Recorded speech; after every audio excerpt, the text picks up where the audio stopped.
PKKMB Universitas.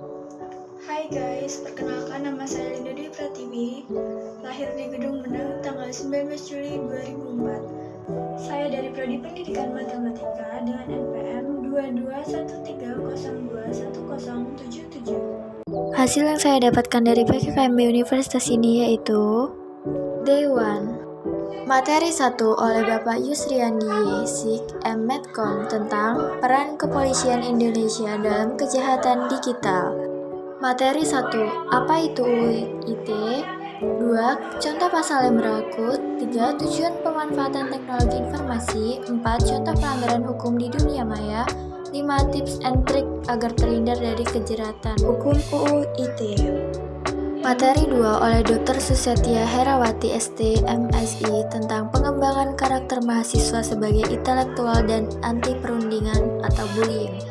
Pertama, apa itu bullying? 2. Di mana saja bullying dapat terjadi? 3. Jenis-jenis bullying. 4. Tanggung jawab kita sebagai generasi muda. 5. Fenomena patologi dan sosiologi.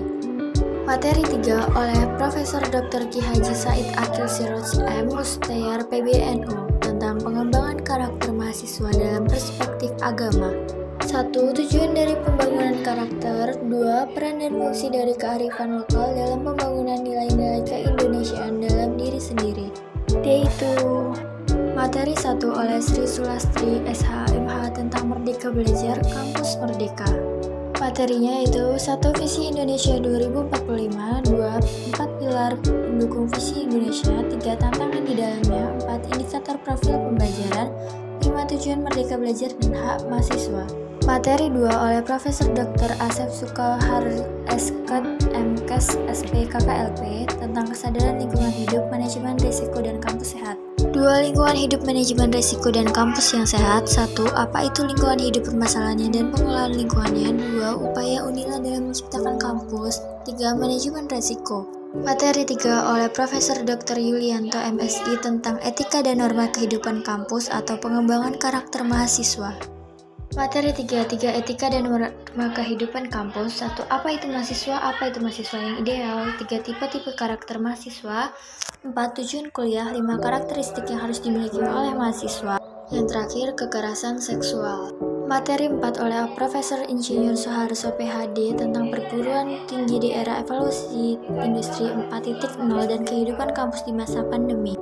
Tentang perencanaan perguruan tinggi di era 4.0 dan kehidupan kampus di masa pandemi. PPKMB Fakultas.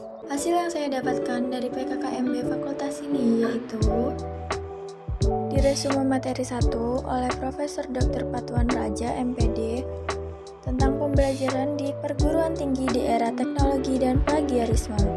Membahas apa aja sih materi ini? Jadi materi ini membahas tentang bagaimana mahasiswa memiliki tujuan utama yaitu lulus. Jadi lulus itu tidak hanya di akhir kuliah, tetapi lulus itu harus setiap harinya. Contohnya, lulus dalam mengerjakan tugas yang diberikan. Tetapi, banyak mahasiswa membuat tugasnya dengan menjiplak atau menyalin jawaban, serta mengklaim bahwa itu miliknya dan juga mahasiswa kadang tidak memiliki tata norma yang baik terhadap dosen bila ada sesuatu hal yang perlu disampaikan.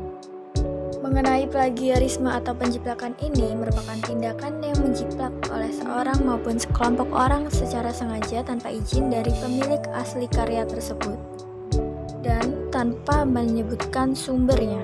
Lanjut, materi kedua oleh Dr. Rizwandi MPD tentang sistem perkuliahan dan bimbingan akademik dan kerjasama. Jadi inti dari materi ini adalah kuliah itu memiliki sistem kredit semester atau disebut juga dengan SKS untuk penghargaan terhadap beban studi.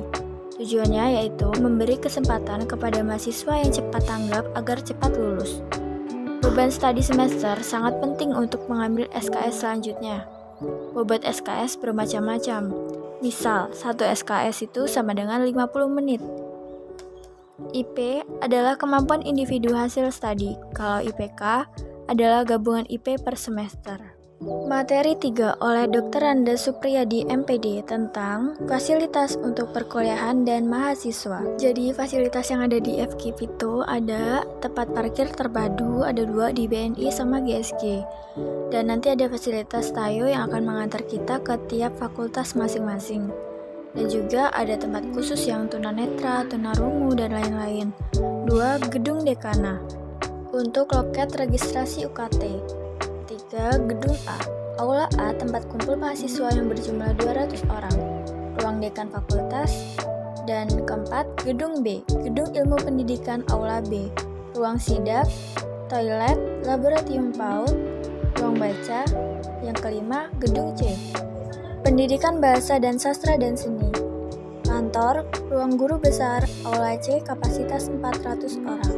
6. Gedung D, Gedung Penjaskes. 7. Gedung E, Gedung Ilmu Pengetahuan Sosial. 8. Gedung F, Jurusan Bahasa. 9. Gedung G, Jurusan MIPA dan Ruang Baca. 10. Gedung H, 11. Gedung C, 12. Pusat Kegiatan Mahasiswa, 13. Panglima Polim, Tari Musik. Lalu yang terakhir, Sanggar Tari dan Musik. Dan kita sebagai mahasiswa harus mampu beradaptasi dimanapun dan kapanpun menjadi orang yang cerdas dan mampu mengatasi di segala macam tempat.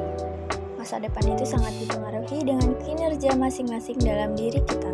Materi yang terakhir yaitu oleh Ibu Dr. Riswanti Ridni MPD tentang tugas pokok bagian kemahasiswaan dan alumni.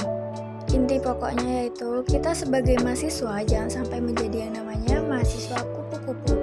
Kuliah pulang, baik di bidang akademi maupun non-akademik.